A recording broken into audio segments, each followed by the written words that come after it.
If you believe God doesn't exist and yet you are a person of justice, you are a walking, talking contradiction because your life and your philosophy make no sense in tandem.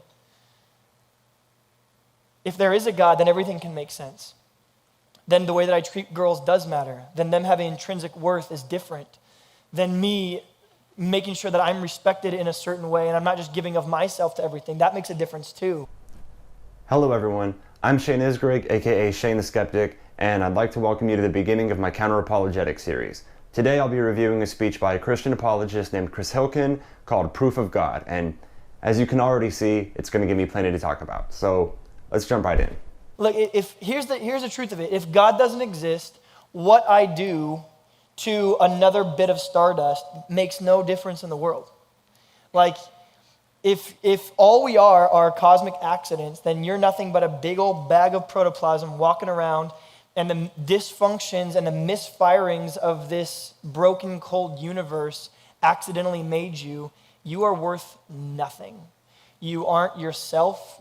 Every decision you've ever made was a product of your DNA. You had to have made that decision. No one should really be in jail. Pedophilia is not a crime, and it's not an issue because there is no moral standard above what we do.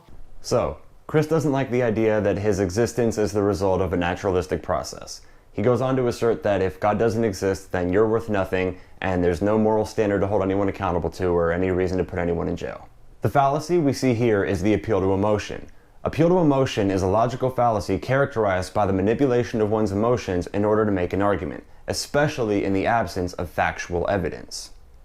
Even if Chris was right about his assertion that if God didn't exist, horrific acts such as acts of pedophilia wouldn't be wrong, that wouldn't prove that a God existed. It would just make it really uncomfortable to think that there isn't one, since we wouldn't be justified in calling horrible things wrong. But we can call horrible things wrong, and we can call acts of pedophilia horrible. If I could get you to agree with me that your well-being is good, and that promoting the maximization of well-being of society improved your well-being, then once we establish that acts of pedophilia harm the well-being of society, and that we ought to do that which minimizes harm, then I would have convinced you, if necessary, that acts of pedophilia are wrong, and we do have a philosophical justification for jailing pedophiles. If I ever cut you in line and you say, hey, that's not fair, I would say, who cares what you think, you bag of stardust, you bag of protoplasm? Do we really put people in jail? When a star bumps into another star or it creates a black hole, do we ever put them on trial? No, that's all I'm doing to these girls. Well, stars aren't conscious beings, so that's a false analogy. I could probably sit in here with most of you and convince you that God wasn't real, and then I could turn around and convince you that he was real based on what statistics that I wanted to use. But ultimately, when you get the full weight and you actually put all the proof in front of someone, when you don't just pick and choose and you let someone totally decide for themselves, I think what you'll find is that God's existence is actually kind of beyond question. What you do with it is your agenda, but his proof is everywhere. Is this how convincing people that things are true actually works? Let's think about any scenario in which I'm trying to prove a demonstrable fact to you. If this mug has hot coffee in it, and I wanted to prove that to you, do I need you to be willing to be convinced that the coffee exists in order to prove it to you? Of course not. If I splashed a piping hot cup of coffee in your face, then you would be convinced that it existed, no matter how strongly you doubted it before. Doubting the coffee's existence would literally become impossible for you. Now imagine if any Christian that you know could convince you that their God existed as easily as I could prove to you that the coffee existed. Don't you think that by now you would have been splashed in the face with a piping hot cup of Jesus?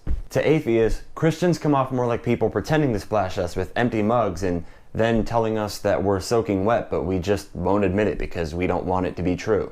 Now he goes on to make one of the most popular arguments for theism, and probably a lot of atheists' least favorite, the Kalam Cosmological Argument.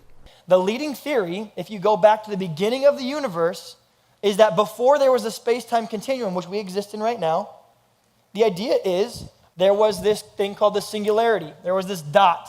But it wasn't a dot, it was nothing. Okay? The first rule of astrophysics is simple. Out of nothing, nothing comes. Okay, don't forget that. You just passed Astrophysics 101. Out of nothing, nothing comes, which means nothing is literally a derivative meaning no thing. So if I said I had nothing for lunch, it doesn't mean I had something for lunch. It means I didn't have anything at all for lunch. That's what the word nothing means. So the idea that every single person in the realm of astrophysics believes is that there was at once a point where there was nothing in our universe. The claim that matter, space, and time all began to exist at the Big Bang is not actually what physics supports.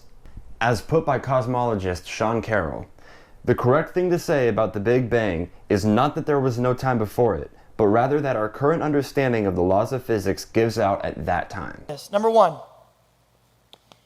everything that begins to exist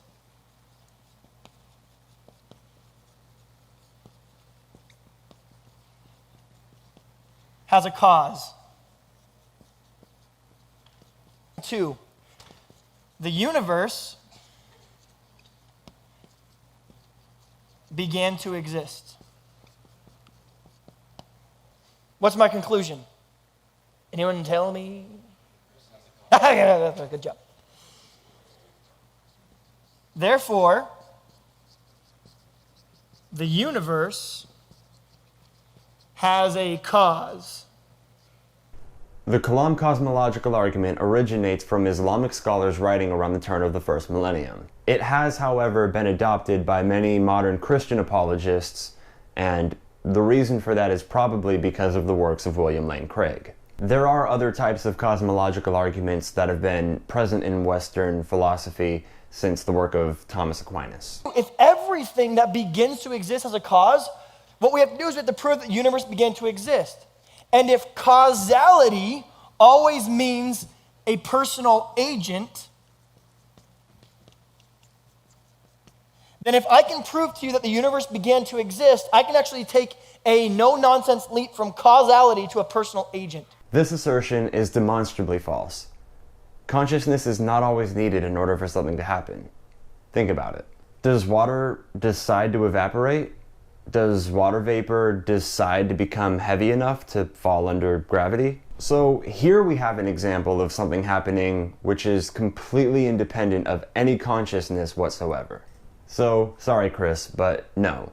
You can't make a no-nonsense leap from causality to a personal agent. Get this. The leading theory in secular thought right now of how the universe came into existence is, I don't know. Which is sometimes the only intellectually honest answer. Our lack of an answer for how the universe came into existence doesn't prove that their answer is correct. Every time I see this argument get made, I'm reminded of that horrible conversation between Bill O'Reilly and Richard Dawkins. And you, by your own admission, say we don't know how it all began. So if the science class is going to say evolution only, but I really don't know how it started, that gap has got to be explored. Please, whatever you do, don't argue like Bill O'Reilly. The Kalam Cosmological Argument is useless because even if accepted, it doesn't prove that a God exists because the word God does not appear in either of its premises. It also fails to prove a first cause since it merely argues that everything that exists within the universe has a cause. To go the extra step and say that the universe must therefore have a cause itself is to make the composition fallacy. Think about it like this. You're made up of atoms. Atoms are not alive. Does that mean that you are not alive? It would be naive to assume that everything that applies to things within the universe must apply to the universe itself. Okay, now Chris is going on to make the teleological argument for the existence of God. And for those of you who haven't heard it, the fine-tuning is a result of either chance, necessity, or design. It is not out of chance or necessity. Therefore, it is out of design. this is a false trichotomy. A false trichotomy is a type of informal fallacy in which a person presents three possibilities when there is in fact at least one more logical option. This will usually be followed up by the person ruling out two of the possibilities and selecting one in order to make their argument. Design denotes designer, right? It's the same thing before. Causality, causal agent, personal agent. So the fine-tuning we see in the world is either because it just happened that way because of chance, or it had to have happened that way, or it was designed to be that way from an intelligent being. Our second premise is it was not the result of chance or necessity. Therefore, the only thing left is design. The problem is, if you believe that God made eyes for seeing, then you also have to believe that he made hands for hitting people, or Bertrand Russell's analogy of rabbits having white tails as bullseyes for hunters.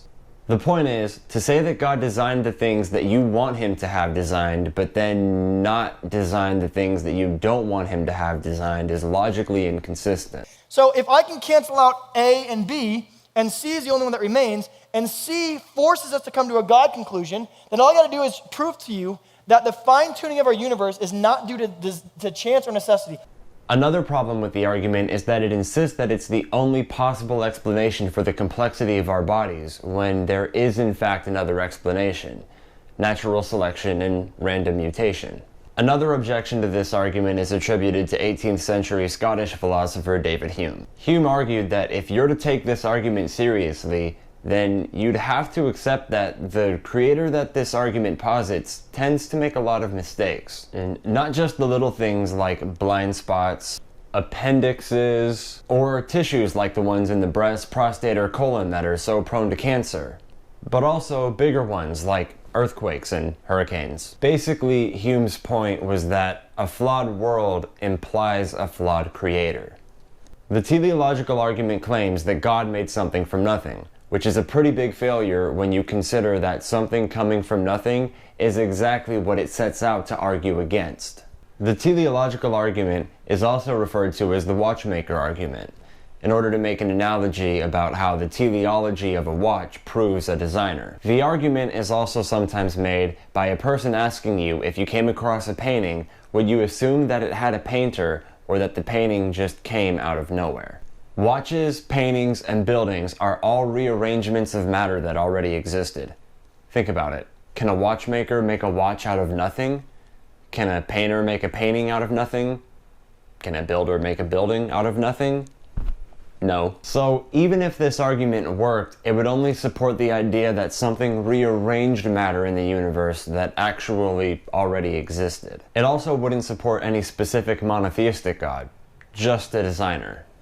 The teleological argument commits a false cause fallacy, claims to be the only explanation for complexity, then completely ignores natural selection, commits a special pleading fallacy by arguing that complexity proves design, but the most complex being in the universe wasn't designed himself. And it's a false analogy. Well, there were definitely more things said within that video that I really even felt like responding to. I mean, obviously I can't get to everything, but as for today, we covered the Kalam Cosmological Argument and the Teleological Argument, two of the most common arguments used for the existence of a God. Thank you for watching, please be safe out there, and please don't forget to like and subscribe. Have a good day.